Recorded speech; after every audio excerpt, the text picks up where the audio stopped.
सेवी, ये देखा समाज सेवी पीछे लगाए हैं तो समाज की सेवा जरूर करते। भैया की तरफ से 100 रुपए देकर सम्मान की चरणों में कोट कोट नमन है, आशीर्वाद की कामना है।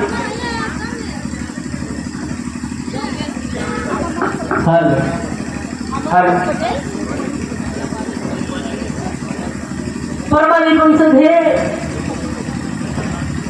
अमरनाथ पटेल उर्फ मजनू भैया जी की तरफ से लैला मजनू सुने रात गए। अब मजनू भैया की तरफ से सुखी दी की 500 से 100 रुपए देकर सम्मान की बहुत नमन है, आशीर्वाद की कामना है। बाबूजी जब हमारी भारत माँ अंग्रेजों की गुलामी कर रही थी, अंग्रेजों की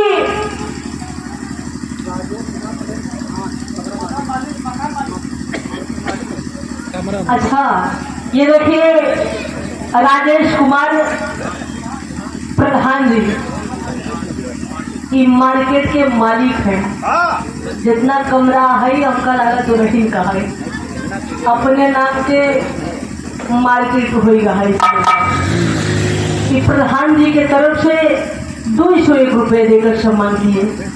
उन्हीं के देख रेख में, पूरी कमेटी के देख रेख में, अच्छा उन्हीं के देख रेख में ये कार्यक्रम चलाता है। देखा लोगन बिहार करवाई लेते, छोटा छोटा फंक्शन में कहिए 2 तख्ता करवाएगा, उन्हीं में काम चलाई लेंगे। हमारे लोगन के काम आए भैया देखी थे जैसे वैसे काम चलाई लेकर। लेकिन देखा प्रधान जी यहाँ से लेकर वहाँ तक बढ़िया व्यवस्था करवाए हैं, बड़ी खुशी के बात है। प्रधान जी लोगन से देखा देख करते हैं, पानी दाना भी पूछत है, अच्छी व्यवस्था भी की है। आप लोगन हम चाहिए था कि प्रधान जी बदे जोरदार तालियों से स्वागत करेंगे, जोरदार तालियों से स्वागत करेंगे। 201 रुपए देकर सम्मान की चरणों में कोट कोट नमन है, आशीर्वाद की कामना है। एक बार फिर से परमाधिपन से महेश सोनी जी की तरफ से इस सामने दुकान है गधना की धरती से 100 रुपए देकर सम्मान की बहुत नमन है, आशीर्वाद की अपेक्षा है। बाबू जी गुलामी की जंजीर में जकड़ी हुई थी और अपने वीर सपूतों को आवाज दे रही थी कि मुझे इस धरती पर कष्ट हो रहा है, हमारे बच्चे हमारे शरीर पर खून बहा रहे हैं, अंतर में कहना है।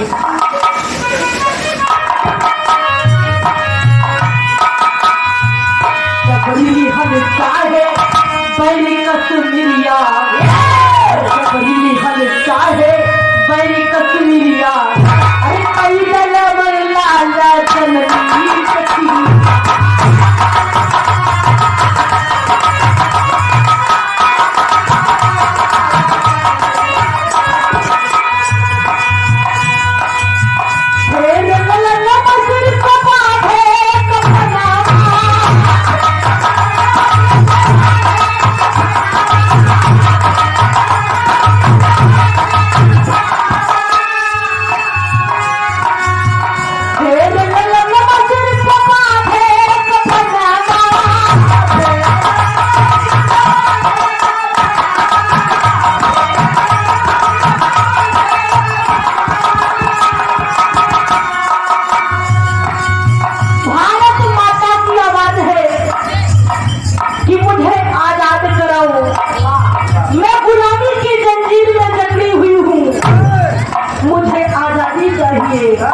अपने वीर सपूतों को आवाज देती है, जैसी चाहे कहना है।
है, उन लोगों ने अपने लहू का एक एक कतरा देकर इस देश को आजाद कराए, भारत माता को आजाद कराए।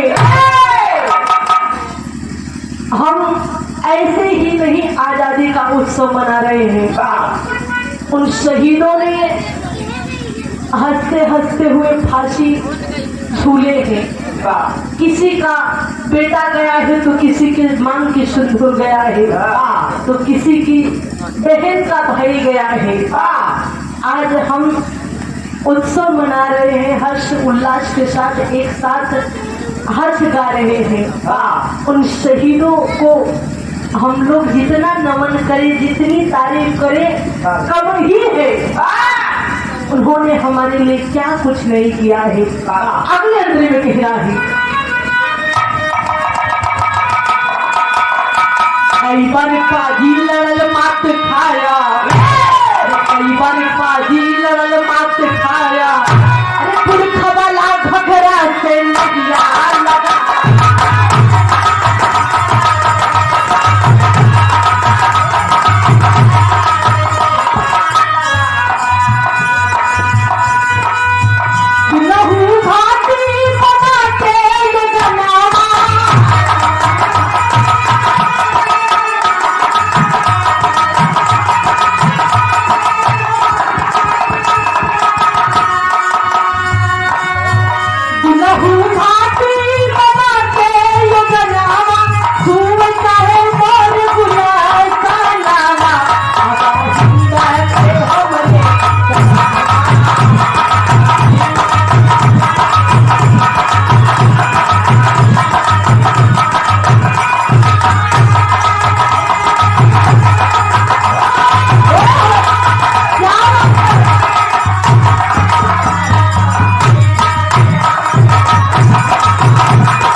चाहे जौने धर्म से रहे, लेकिन भारत देश में भारतीय हुए के लिए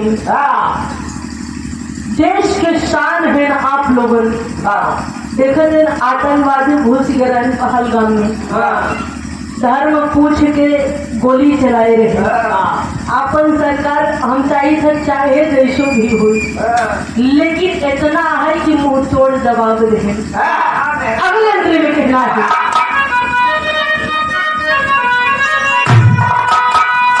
पपियत चारी के यावई न लगिया, पपियत चारी के यावई न लगिया, अरे बेच के टंकी जीतन चाहे।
जय भी बार हम लोगन के भारत पे हमला किए हैं, सामने से भी वार को भरना की है। चीन से मिलके भारत पे हमला करी है, लेकिन फिर भी हार मान जाते, परास्त हो जाते। हमारे भारत देश के फौजी जवान हमेशा सामने सवार करते। हमारे भारत देश के फौजी जवान के एक ही आवाज रहा था, कि हम अपने भारत देश के फौजी जवान हैं। हम अपने भारत देश के फौजी जवान हैं। तुम गीदड़ों की भांति हमें वार करना नहीं आता। बाबूजी जय भी बार वार भावा कई भी बार हमारे भारत देश के फौजी जवान मुंह तोड़ जवाब दिए हैं। परवाली वंशज है मुन्ना पाल जादवपुर की पाल सुरजनी से 51 रुपए देकर सम्मान की बधु नमन है। आशीर्वाद की कामना है। आखिरी भाव में तेरा समय ज्यादा होता है।